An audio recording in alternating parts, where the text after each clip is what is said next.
Uh, the dependence on it turns out to be a geopolitical and economic time bomb.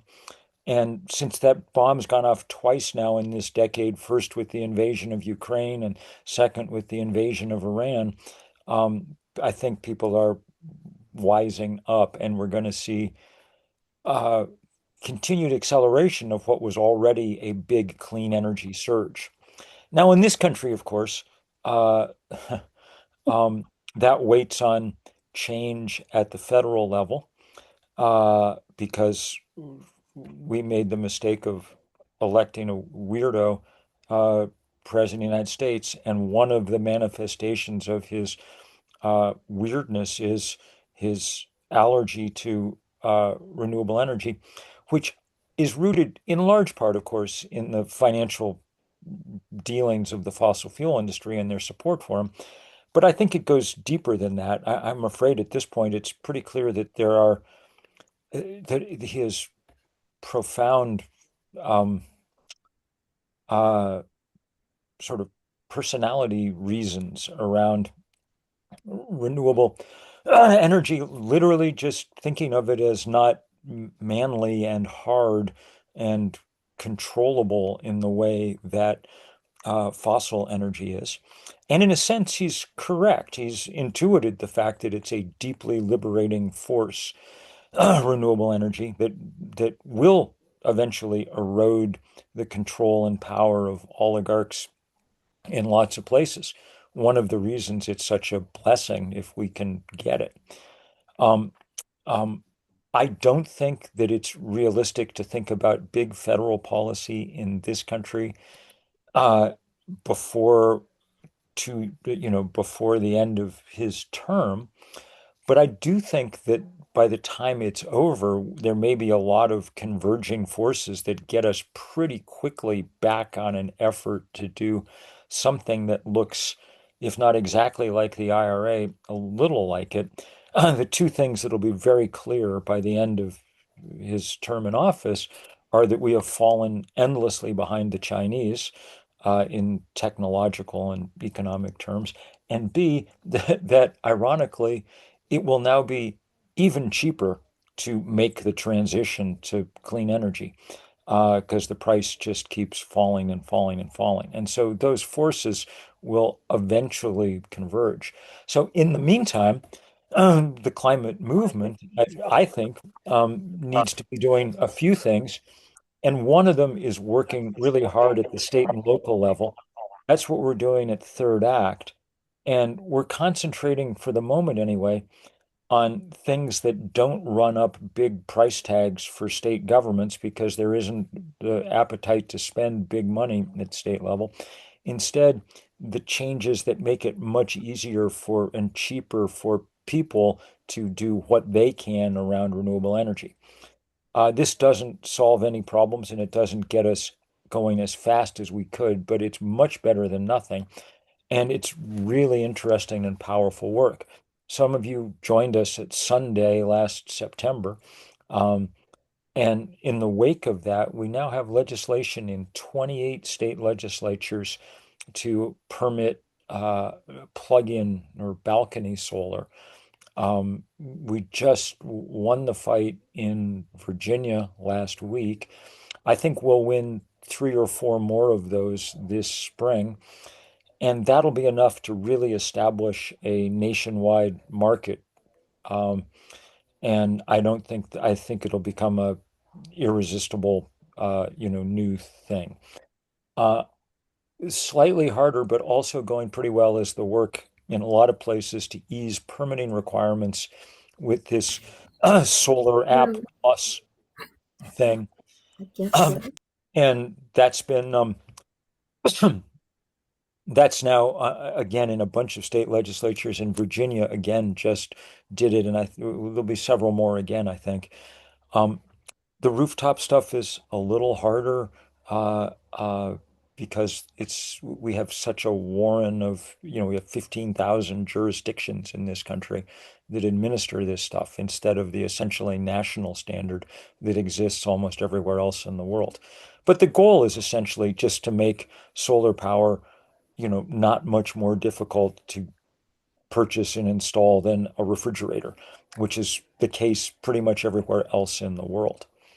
And so that's a lot of what we're working on. And and some of it is motivated, I mean, it's like sort of confluence of this uh, climate agenda and a kind of affordability agenda that are allowing us to make some progress here. And for those of you worried that the climate movement is uh, going away or going quiescent, I fear that I fear that that's not really going to be the case. And the reason I say I fear is because I think nature is going to make it extremely clear to us very quickly just how much work we have to do. Um, the reason that the climate movement went into eclipse is because we won. The IRA was the logical goal of a lot of work. And so once it had happened, the kind of organizing began to slow, and people moved on to the myriad number of other pressing things that we have to deal with, mostly grouped under retaining our democracy. Um, but now that the IRA is gone, and now that the planet's heating is becoming even more obvious, I don't know how many of you are on the West Coast today, but nobody in the West Coast is noticing anything else. And this is before we go into what looks like now will be a strong El Nino sometime this summer. This conversation will, if it's waned a little, it will wax strongly, I think, in the next couple of years, and become one more way of people understanding just how silly our current administration is. So I think there's a ton of work to be done. Um, and I think it's, as again, as I say, around this confluence of democracy, affordability, uh, independence, climate, all mixed up together. I'll just finish by saying we spent the first 35 years of the climate fight in a place where fossil energy was relatively cheap and clean energy relatively expensive. That shaped all our work. Our job for many years was to try and make fossil fuel more expensive, carbon taxes, stopping infrastructure like pipelines, divestment to raise the cost of capital, on and on and on. As of 3 or 4 years ago, that's flipped. We now live in a world where the cheapest way to make energy is to point a sheet of glass at the sun. And that's why the fossil industry has had to work so hard to game the political system. And it's why, if we can unwind that gaming of the political system, economic gravity is now working in the right direction. You can tell that because the state that's installing clean energy faster than any in the country is Texas. And that should be sort of just a kind of data point to keep in your mind at all times. There I will stop. And again, with apologies for not being on time here. Well, the weather and nature, wins, right, in the long run. So we have to work our way around it. We've had some breakout conversation, and I know there's a question in the chat. Solar app, is that what you mentioned? Solar app US? The Can you Solar App more on that? Plus, it's called, yes. Okay, Product of the National Renewable Energies Lab before the National Renewable Energies Lab was basically shut down by the Trump administration. sure. Okay, so that's something people can check out, just Solar app Yep. plus. And a good source of, there's several good sources of information on this stuff. One is Rewiring America, and for sort of activist purposes, thirdact.org. It's theoretically only for people who have reached the age of 60, but we don't really check IDs. So, come on in and, join in. But just looking by the people who have their um, cameras off, that's sort of is certainly part of this crowd here tonight. Um, could you speak to, I mean, started Third Act, what, 5 years ago, something like that, six or longer, Four, 4 years. four. Yeah. And the thesis there is that, in our third acts, we have maybe a little more time, a little more money, a little more energy. Not literally more energy. Let's put it that way, a little more free energy to devote to these causes. Um, how do you feel it's going? I'm curious. It's going, as far as we can tell, really well. We've got about 120,000 people now across the country. We've got strong working groups in almost every state, and they're proving to be incredibly adept. This plug-in solar, balcony solar thing being a good example. The two things we work on are protecting the climate and protecting the political climate, protecting our democracy, both because they're under threat and because they're linked in lots of ways too. Um, just turns out that older people have been an under-organized component of our political system. Young people need backup and help, and older people are a very good constituency to provide it. We have time, we have networks and connections built up over a lifetime. Um, uh, w- we have political clout. There's no known way to stop old people from voting, which is useful in political terms. And we have, I think, something else too, which is a kind of baseline understanding of the world that's harder to come by for young people, that allows us to understand just how profoundly abnormal this moment is. So, for instance, in climate terms, we have a living memory of what seasons are supposed to be like, that informs us. And in political terms, we have a living memory of, say, 12 or 15 presidents, which is enough to alert us to the fact that the current one is, I mean, there have been presidents I didn't care for before, but there's never been anything like what we have now, you know. Um, and so I think that's useful. If you're, 21, you've lived your whole political life in the Trump era. You may think this is pretty much how it's, always been. So it's useful to be able to explain that that is not the case. All right. Well, so we have one question and other questions for Bill. Please put them in the chat or raise your hand. Randy. Yeah, Bill, thank you. I feel like I have a rare honor of actually talking with a guru. But I could be a poster child for your third act. Former Peace Corps volunteer in Iran, former council member of recent years, and I saw what was behind the curtain, and I got off the council and now civic activist. But Nice. um, no, good work. But I do have a challenge to you, and Yes. maybe it's because at the local level, what can we actually do? We could do increase bike lanes. We Mhm. could take our police department and make it electric. The biggest thing that I think we can do is protect our environment.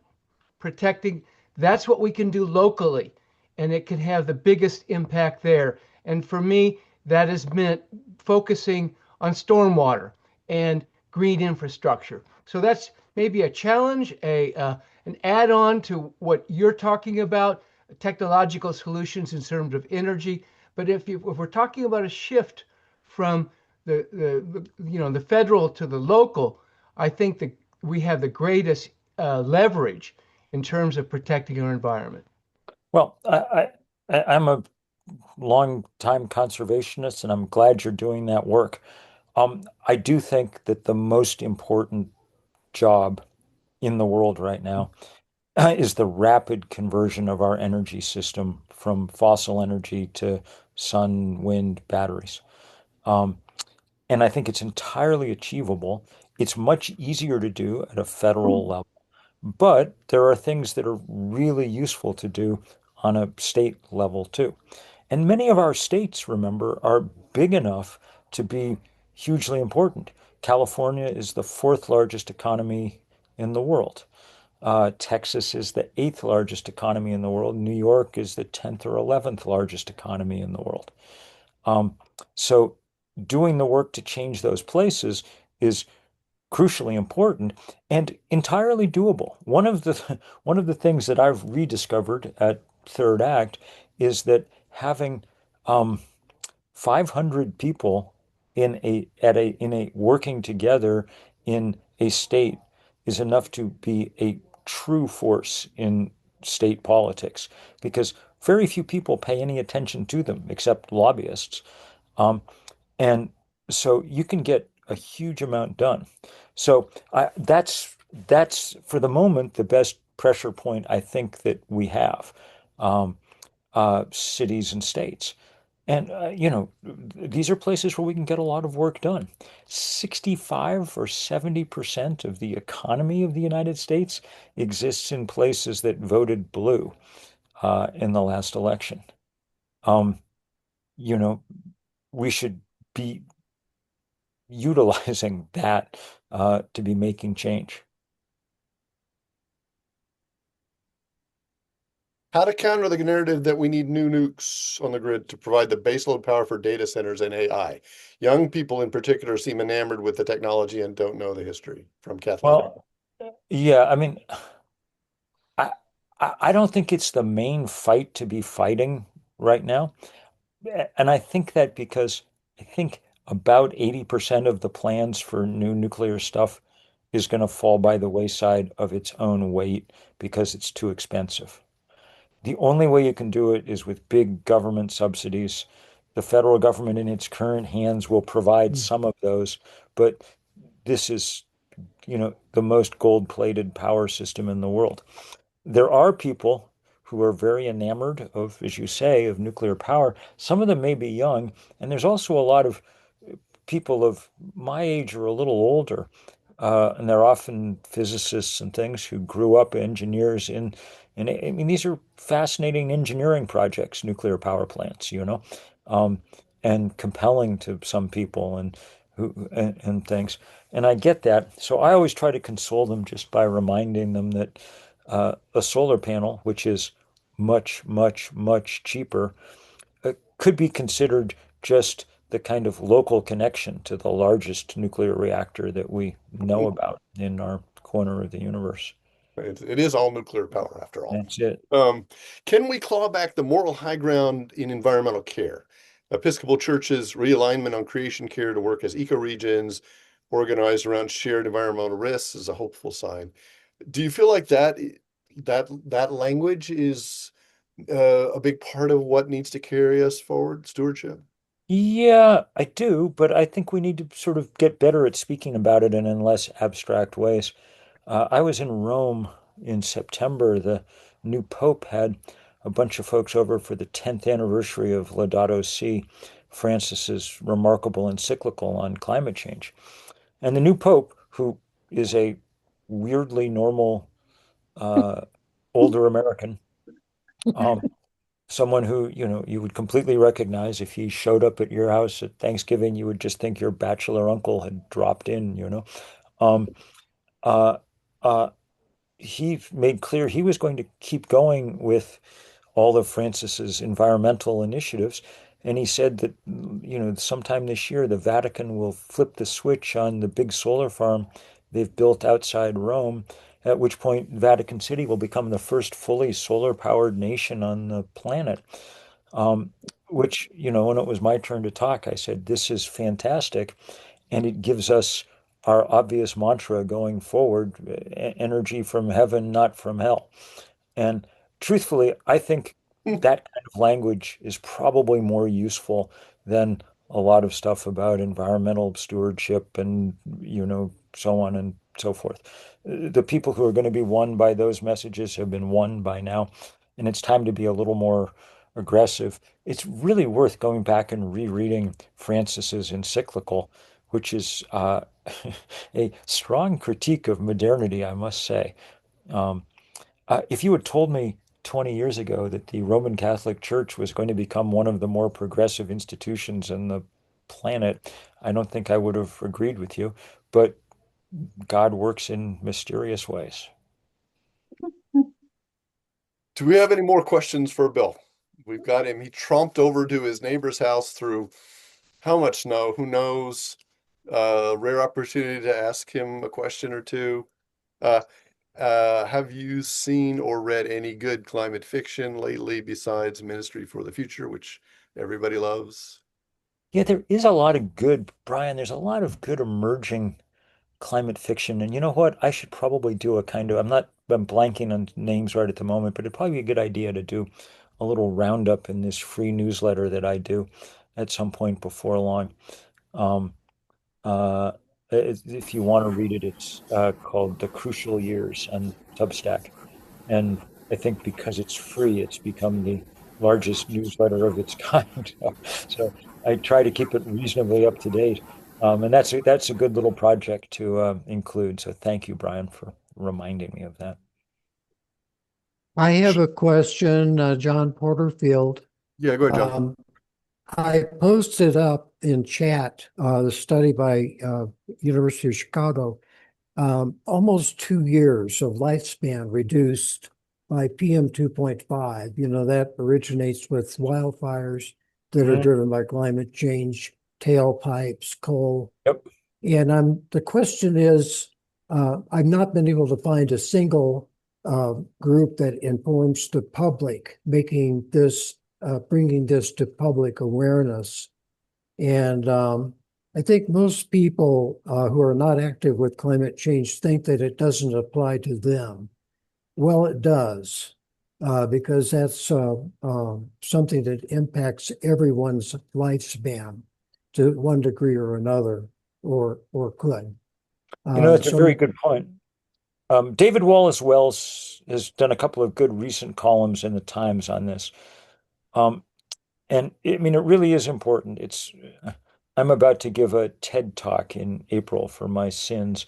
And one of the numbers that I will use is this, crucial study that shows that 9 million people a year around this planet, about one death in five, come from breathing the combustion byproducts of fossil fuel, mainly those particulates.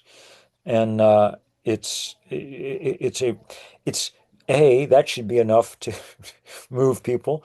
B, uh, the cost, forget all the other costs of climate change, just the costs of treating all those millions and millions of people is far outweighs the cost of transitioning to clean energy.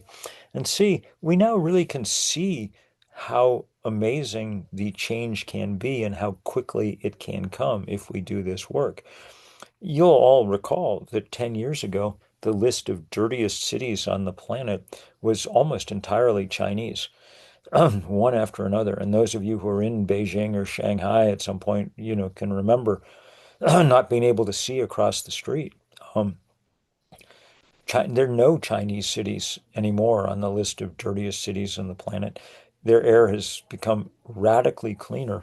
Not only that, this is something that really kind of struck me. I haven't been to China in the last 2 years, but friends have told me that it is now much, much, much quieter in both Beijing and Shanghai because such a huge volume of the automobile traffic has converted to electric vehicles.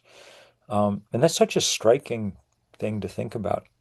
I also saw interesting data someplace the other day about what's happened to health in Paris over the last few years as it's really converted itself into a bicycle city almost on a par with like Copenhagen or something. The number of car trips in Paris has apparently fallen by something like half in the last 4 years. Truly amazing and a reminder of just how achievable and these things are, and how once you've done them, nobody objects. I mean, nobody is demanding that Paris return to what it was before, and certainly nobody in Beijing is nostalgic for the smog that used to choke the city. Nobody in New York City wants to give up congestion Congestion price. pricing, very But good point. here's an important question, Bill, because I get this from my students a lot, from William Steiner. What about all that mining, rare earth minerals, and all Hmm. the mining we need to make this big industrial transition away from fossil Yeah, fuel? yeah. No free lunch, um, just more expensive and less expensive lunches. If you're worried about mining, this is, and you should be, um, this is a way to do less of it. And if you think about it for a minute, you figure out why. If you mine some lithium to put in a battery, there it sits for 25 years doing its lithium thing. If the battery itself degrades, now we easily know how to recycle the lithium, get it out, put it back to work in a new battery. If you mine some coal, what do you do with it? You set it on fire and you have to go mine some more the next day. There's no such thing as recycling coal. It just turns into carbon dioxide. Um, um, and the volumes here are staggering. I mean, Amory Levin's shop over at RMI, Rocky Mountain Institute, did a study last year saying that the minerals needed for the renewable battery transition by mid-century were probably less than the volume of coal that we mined last year on this planet.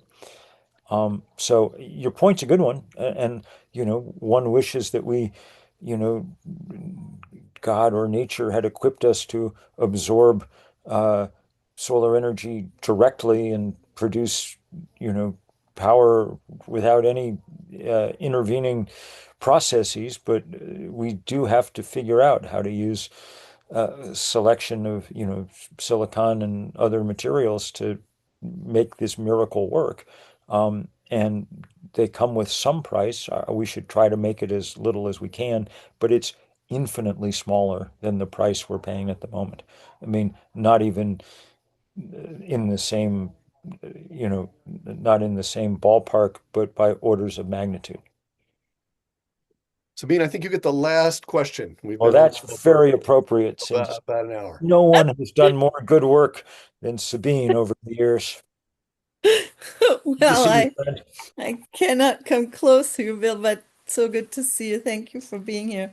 Um, I was just wondering if you had a good way to respond to the AI craziness because the Yeah, data centers and all that. I mean, we universities are basically pushed yeah, to use AI and train students with yeah. AI, and there's no pushback. And we're trying with this new organization, but I would love to know how Well, I'm very you glad you're tackle pushing this. back.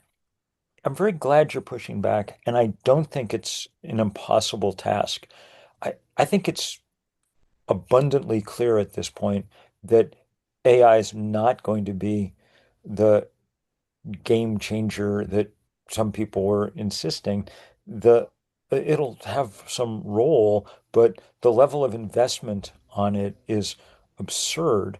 Um, Yeah, it seems to far outweigh what people can reasonably expect.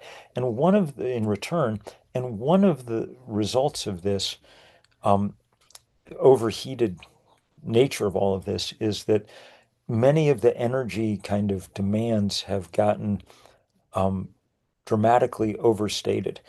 Um, in the rush to build data centers, each there's new studies indicating that each data center is often proposed in four or five separate places um, in order to find site, do permitting, whatever, which means four or five different utilities are counting it against their increased electric demands for the future.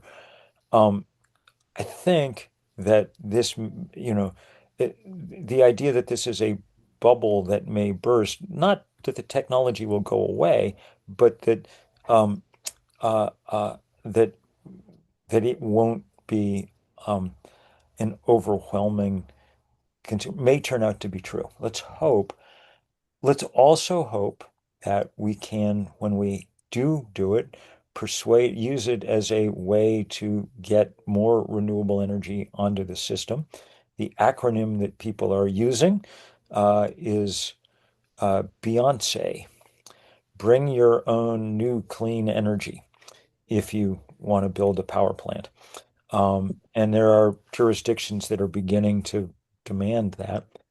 And I'll just finish by saying, I think this is probably one of the cases where the Chinese made much the better bet, investing in hard assets, uh, solar, wind, batteries, um, in part because to the extent even that you can build that AI turns out to be crucial and important, it's extremely difficult to build a moat around it, and harness its economic returns. The Chinese seem to be able to build very efficient AIs uh, uh, that get comparable results with less energy. I'll just finish the Mhm. discussion by saying the way to talk about it in political terms, I think, is, and this is important for the midterms, the reason that electric bills are going up is at a first order because we're allowing any billionaire that wants to put up any data center they want to. Um, and we're simultaneously constricting the supply of cheap energy from the sun and the wind. So Right. you don't have to be a genius to figure out what that does to prices, and people should be pissed off. And the level of that insanity just gets deeper by the day. We learned this week that the federal government is proposing spending $1 billion of taxpayer money to buy out the leases of companies holding offshore wind leases off the Atlantic seaboard so that wind could never be built there in the future. That's what they want to spend our money on, is further constricting the possible flow of clean, cheap energy. So, all of this is, and here I really will end, is just a reminder that, among other things, make sure you get your carcass out on March 28th at No King's Day. Make as much of a stink as you possibly can. Um, um, the course that we're on is indefensible in every way and unsustainable in every way. So we need to turn it around. And I think maybe we can. Certainly we can try. If I could Well, just Bill, thank you add, for trudging through the snow to get to your neighbors, and lovely that you've got neighbors that will sort of take you in when you got it, Amen. desperate for a webinar. Can I do that at your house?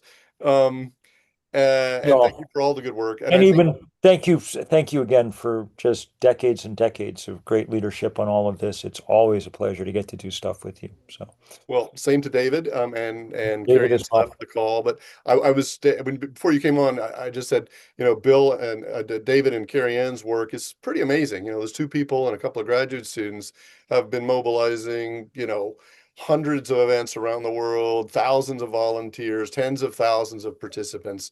And to me, it We'd speaks love to to see, man. people are care. And if you find those platforms, people will step up. And Good organizing is the good thing. yep. Take care, y'all. Okay. Bye-bye, Bill. Yeah. Um, Yeah, and I just want to thank everybody for sticking with us tonight. So now you know both why you waited and why you had to wait. We will. I've recorded this. I started again when Bill arrives, so we will share that part of the recording, and I'm in copying the chat, and we'll um, pull that into some nuggets and share that with you. I'll also share with you. I know Perry was there, but not too many others were there for David Orr talking about climate and democracy. But I'll share that with you as well. And then just to point out that we do have webinars and film screenings the next couple of weeks and beyond. But next Tuesday at 4, we have the Public Employees for Environmental Responsibility and the Environmental Protection Network with a panel about climate change in the year one of the Trump administration and what we need to do. On Wednesday, both 9 a.m. and 7 p.m., we have an exclusive screening of a new film on climate refugees that not only presents the problem, but also the solution. We have several that are coming up featuring young activists. Young is in elementary school.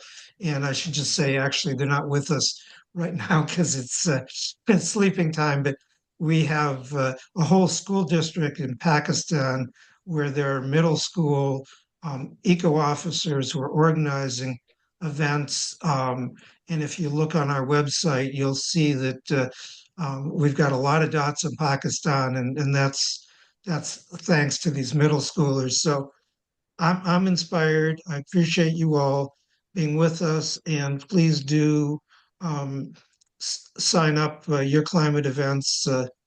Go onto our website, and I'll put all of that in the follow up as well. So thank you for spending part of your Friday evening or late afternoon with us. Good night, Thank you, everybody. Thank David. you.